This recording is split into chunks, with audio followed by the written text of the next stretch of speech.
राजू सड़क किनारे अपनी छोटी सी रेहड़ी पर तरबूज बेच रहा था। तभी एक खूबसूरत लड़की अनन्या वहां आकर पूछती है कि तरबूज कितने के हैं। राजू बिना झिझक बोला, एक तरबूज 10 लाख रुपए। अनन्या हैरान होकर ताना मारती है, क्यों, इसमें सोने की परत चढ़ी है क्या? राजू शांत स्वर में बोला, मैं तो बरसों से यही दाम लगाता हूँ। अगर तुम्हें महंगाई की शिकायत है तो जरा सोचो, तुम्हारी तनख्वाह बढ़ी है क्या? तुमने काम में मेहनत बढ़ाई है क्या? उसकी ये बात सुनकर अनन्या गुस्से से तिलमिला उठी और तुरंत अपने कई गुंडे बुला लिए। लेकिन राजू ने सिर्फ कुछ ही सेकंड में सबको धराशायी कर दिया। इसी दौरान अचानक कई महंगी कारों का काफिला वहां रुक गया। कारों से उतरने वाले लोग थे सम्राट वीर प्रताप और प्रसिद्ध महिला उद्योगपति नैना कपूर। उन्हें राजू के सामने झुककर सम्मान करते देख अनन्या के गुंडों की घिघी बंध गई। नैना और वीर प्रताप चकित थे कि इतना बड़ा योद्धा सड़क पर तरबूज क्यों बेच रहा है। तभी राजू ने सच का एक छोटा सा हिस्सा बताया। वह असल में गरुड़ दस्ता का सर्वोच्च सेनानायक है। 5 साल पहले एक मिशन के दौरान उसे धोखा दिया गया था। उसी दौरान एक अमीर औरत भी घायल पड़ी थी जिसे उसने बचाया, पर दोनों ही बेहोशी के कारण एक दूसरे का चेहरा नहीं देख पाए। तब से राजू गुमनाम जीवन जीते हुए तरबूज बेचता घूम रहा था ताकि वह उस अनजानी औरत को ढूंढ सके जिसने उसकी जान बचाई थी। शाम को जब वह दुकान समेट रहा था तभी उसने देखा कि एक छोटी लड़की सिया कुछ गुंडों से बचकर भाग रही है। एक कार उसे टक्कर मारने ही वाली थी कि राजू दौड़कर उसे बचा लेता है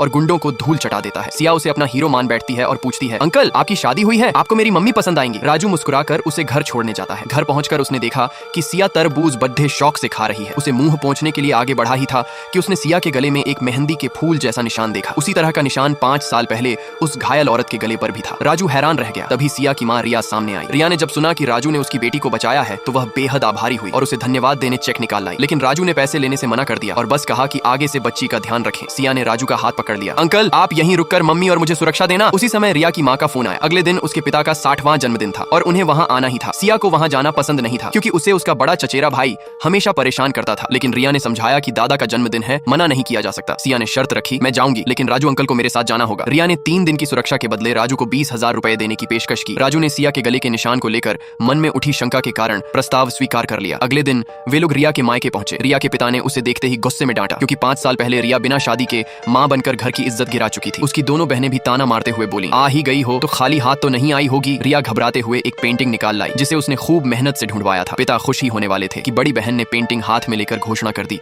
कि यह नकली है। उसने एक पारदर्शी नायलॉन धागा खींचकर सबको दिखाया और रिया की बेइज्जती कर दी। कमरा हंसी से गूंज उठा। रिया शर्म से कांप रही थी। तभी राजू आगे आया और बोला, असली तोहफा तो ये है। उसने अपनी जेब से एक पुरानी सी प्लास्टिक की बोतल में भरी लाल रंग की शराब निकाली। लोग ठहाके लगाने लगे। दूसरी बहन ने तुरंत अपना स्कैनर मंगवाया जिससे किसी भी शराब का मूल्य पता चल जाता था। वह बोली, चलो अगर तुम्हारी शराब हमसे सस्ती निकली तो तुम्हें सबके सामने माफी मांगकर इस घर से निकलना होगा, और अगर तुम्हारी शराब महंगी निकली तो हम तीनों तुम्हारे कदमों में सिर झुकाकर माफी मांगेंगे और अपने अपने चेहरे पर